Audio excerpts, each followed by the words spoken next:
Back in the winter of 1883, out where the sky was wider than most dreams and the land still breathed wild and free, there came a letter in a girl's trembling hands. A letter from a man she'd never met, promising a new life, a homestead, and love. Clara was a seamstress from Illinois, gentle-hearted with laugh lines blooming early from too much smiling. Some called her sturdy. Some said she had a generous figure. But Clara had a spirit bigger than most men could hold. She wasn't delicate like a prairie flower. She was a blooming sunflower, tall, golden, and unashamed. Now Clara had read all his letters twice over. Jedediah Turner, a rancher from Dry Creek, Wyoming, said he wanted a woman to share his land, cook by his fire, help raise children, and grow old with. His words were kind. He didn't say much about looks. Clara liked that. Made her feel maybe she was enough. So, with hope stitched into every corner of her heart, Clara sold everything she had. Her little sewing table, her mama's dishes, even the lace curtains she'd hemmed by hand. She packed her mama's quilt, her sewing kit, and what was left of her life into a single trunk, and she boarded a train west, through the heart of winter, with nothing but a name, a promise, and a heart full of stars. The train hissed and groaned as it pulled away from Dry Creek's weathered little platform, leaving Clara alone in the swirling snow. She stood there, her trunk by her side, breath misting in the winter air. She smoothed her skirt and clutched her shawl tighter, eyes scanning the empty street. She waited. 10 minutes passed, then 20. A man led his horse down the road and tipped his hat politely, but kept walking. A group of boys tossed snowballs near the livery. The wind picked up. Still, she waited. Finally, through the curtain of snowfall, a figure appeared, broad-shouldered, wearing a dusted brown coat and a hat pulled low. Jedediah Turner. He didn't smile, didn't greet her with warmth or take her hand like a man greeting his bride. He walked up slow, nodded once. "Miss Jenkins," he said, lifting her trunk onto the back of his wagon without looking her in the eye. Clara's heart sank. Later, behind the barn at his homestead, he finally spoke the words she hadn't wanted to hear. "You're not what I expected." She turned toward him, heart pounding. "Oh?" she asked, voice barely a whisper. "You're a fine woman, I can tell. But I was thinking, someone a little smaller, more delicate." The words fell like stones. Clara blinked, her throat tightening. She nodded once, quietly, carefully, like her heart might crack if she moved too fast. "I see." She didn't argue, didn't plead. She just turned and walked away, boots crunching in the snow, her shawl whipping behind her in the wind. She didn't know where else to go. She wandered back toward the train station, not because she had a plan, but because her legs needed somewhere to carry her, and the station was all she knew. The snow was falling harder now. Clara stared at the empty tracks. She didn't have a return ticket, didn't have a room, didn't know a soul in this town. Tears slipped down her cheeks. Not loud, not wild, just steady. Quiet grief, a slow unraveling. She didn't even try to wipe them away. She sat there in the silence, snow clinging to her lashes, unsure of what to do, or where to go next.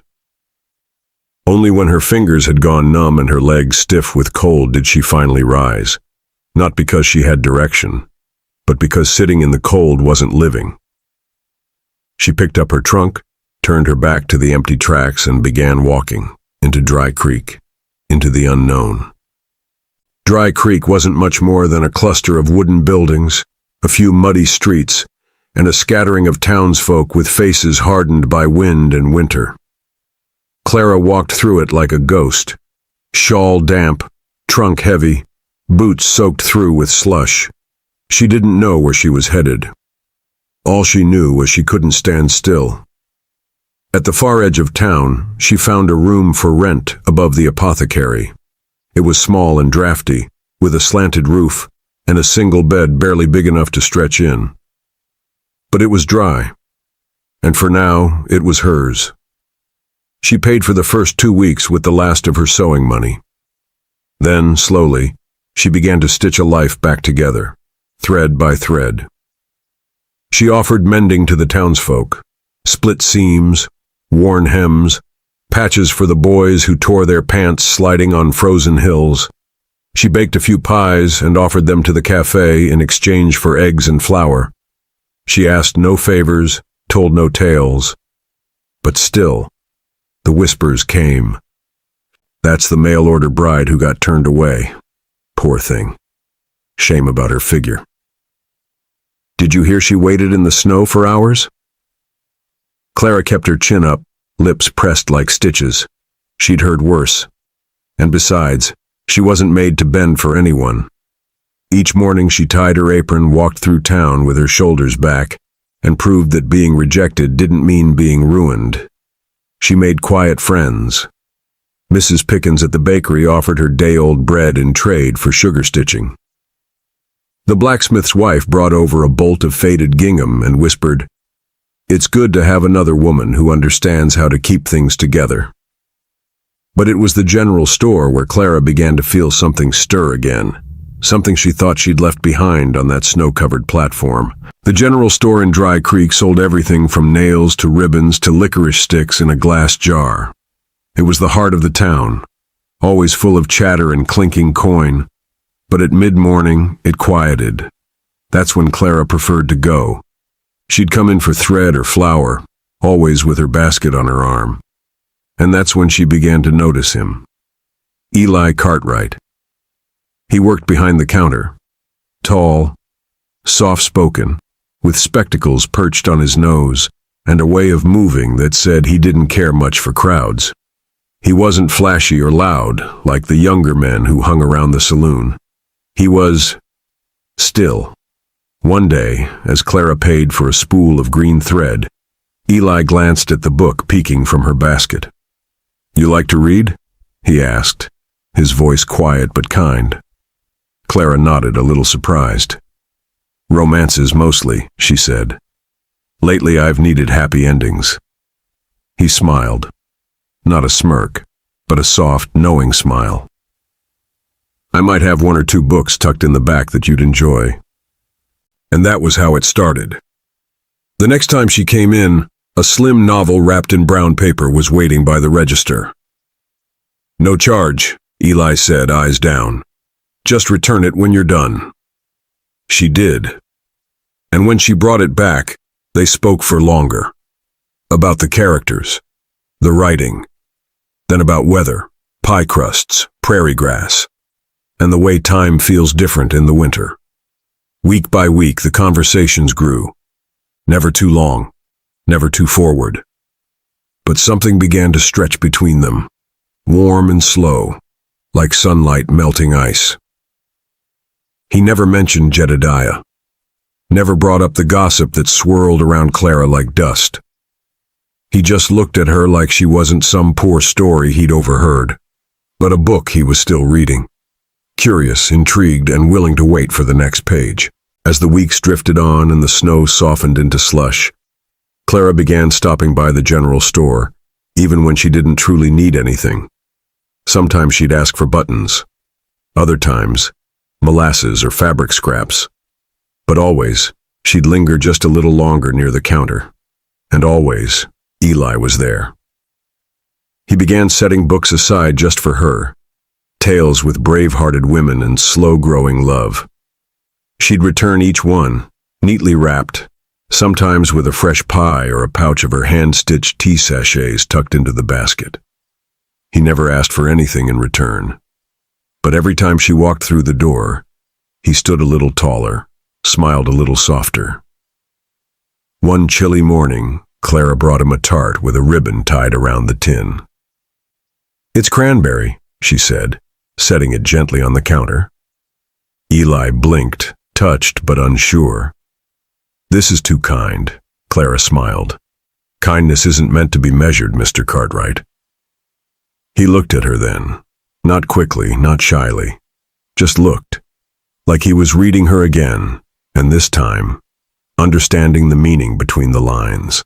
Their talks grew deeper, though never too long. He asked if she missed home. She asked about his late wife, and he spoke gently, without pain.